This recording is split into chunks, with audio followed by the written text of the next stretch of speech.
ನಮಸ್ಕಾರ ನಮ್ಮೆಲ್ಲ ರೈತ ಬಂದವರಿಗೆ. ನಾವಿವತ್ತು ಹಾವೇರಿ ಜಿಲ್ಲೆ ಬ್ಯಾಡಗಿ ತಾಲೂಕು ಕದರಮಂಡಲಿ ಗ್ರಾಮದಲ್ಲಿದೆ ನೋಡಿ. ಇಲ್ಲಿ ಗೋವಿನ ಜೋಳ 4 ಎಕರೆ ಐತಂತ ರೈತರದು. ಯಾರಿಗಾರು ಸೈಲೇಜ್ ಬೇಕನ್ನೋರು ಇವರು 4 ಎಕರೆನ ಕೊಡ್ತಾರದು ನೋಡಿರಿ. ಸೊ ವಿಚಾರಣೆ ಮಾಡ್ಬೋದು. ಚೆನ್ನಾಗೈತೆ ನೋಡಿ, 4 ಎಕರೆನೂ ಒಳ್ಳೆ ಹೆಲ್ತಿ ಆಗೈತಿ. ಒಳ್ಳೆ ತೆನೆಯನ್ನು ಚೆನ್ನಾಗಿ ಬಿಟ್ಟೈತಿ. ಸೈಲೇಜ್ ತಕ್ಕಂಗೆ ಕಾಳನ್ನ ಆಗೈತಿ. ಸೊ ಯಾರು ಆಸಕ್ತಿ ಇರೋರು ಇವ್ರ ನಂಬರ್ ಹಾಕಿರ್ತೀನಿ, ಕಾಂಟ್ಯಾಕ್ಟ್ ಮಾಡ್ಬೋದು ನೋಡಿರಿ. ಟೋಟಲ್ 4 ಎಕರೆ ಐತೆ ನೋಡಿರಿ. ಹಾವೇರಿ ಜಿಲ್ಲೆ ಬ್ಯಾಡಗಿ ತಾಲೂಕು ಕದರಮಂಡಲಿ ಗ್ರಾಮದಲ್ಲಿ ಐತಿ. ಈ ಪೂರ್ತಿ 4 ಎಕರೆ ಐತೆ ನೋಡಿ ಅವ್ರದ್ದು. ಶೈಲೇಜಿ ಕೊಡ್ತಾರಂತೆ. ಶೈಲೇಜಿ ಮಾಡೋರು ಡೈರಿ ಫಾರ್ಮಿಂಗ್ಗೆ ಸೊ ಯೂಸ್ ಮಾಡ್ಕೋಬೋದು. ರೇಟ್ ಏನಂತ ಬೇಕಾದ್ರೆ ಫೋನಲ್ಲಿ ಅವ್ರ ನಂಬರ್ ಹಾಕಿದ್ದೀನಿ, ಮಾತಾಡ್ಕೋಬೋದು ನೋಡಿರಿ. ಚೆನ್ನಾಗೈತಿ. ಕಾಳನ್ನ ತೋರಿಸ್ಕೊತ ಹೋಗ್ತೀನಿ ಇವಾಗ. ಚೆನ್ನಾಗೈತಿ. ಹಾವೇರಿ ಜಿಲ್ಲೆ ಬ್ಯಾಡಗಿ ತಾಲೂಕು ಕದರಮಂಡಲಿ ಗ್ರಾಮದಲ್ಲಿ ಐತೆ ನೋಡಿರಿ ರೈತರದು. ಇಲ್ಲಾಂದ್ರೆ ನಿಮ್ಗೆ ಯಾರು ಶೈಲೇಜ್ ಮಾಡೋರು ಗೊತ್ತಿದ್ರೆ ಅವ್ರಿಗೆ ಇವ್ರ ನಂಬರ್ ಕೊಡ್ಬೋದು ನೋಡಿರಿ. ರೈತರಿಗೆ ಅನುಕೂಲನ ಆಗತ್ತೆ. ಸೊ ತೋರಿಸ್ತೀನಿ ಈಗ ಹೊಲ ಒಳಗಡೆ ಎಲ್ಲ ಹೇಗಿದೆ ಏನಂತಂದ್ಬಿಟ್ಟು. ಸೊ ನೋಡಿರಿ, ಹಿಂಗೈತಿ ಹೊಲ ಒಳಗಡೆ ಎಲ್ಲ ಒಳ್ಳೆ ತೆನೆ ಆಗೈತಿ.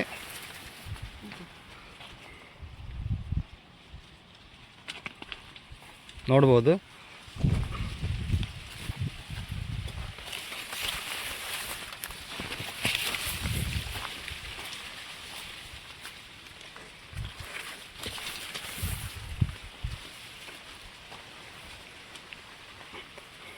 ಒಂದು ಕಾಳು ಬಿಸಿ ತೋರ್ಸಪ್ಪಿ.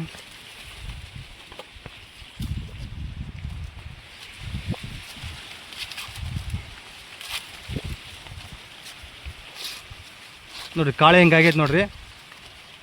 ಶೈಲೇಜ್ ತಕ್ಕಂಗೆ ಕಾಳನ್ನ ಆಗೈತಂತೆ. ಸೊ ನೋಡ್ಬೋದು ಹಿಂಗೈತಿ ಕಾಳು. ಸೊ ಆಸಕ್ತಿ ಇರೋರು ಅವ್ರ ನಂಬರ್ಗೆ ಕಾಲ್ ಮಾಡಿ ವಿಚಾರಣೆ ಮಾಡ್ಬೋದು ನೋಡಿರಿ. ಶೈಲೇಜ್ಗೆ 4 ಎಕರೆ ರೆಡಿ ಐತೆ ಹೊಲ ಇವಾಗ. ಹಾವೇರಿ ಜಿಲ್ಲೆ ಬ್ಯಾಡಗಿ ತಾಲೂಕು ಕದರಮಂಡಲಿ ಗ್ರಾಮದಲ್ಲಿ ಐತೆ ನೋಡಿರಿ.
ಇದನ್ನ ಒಂದು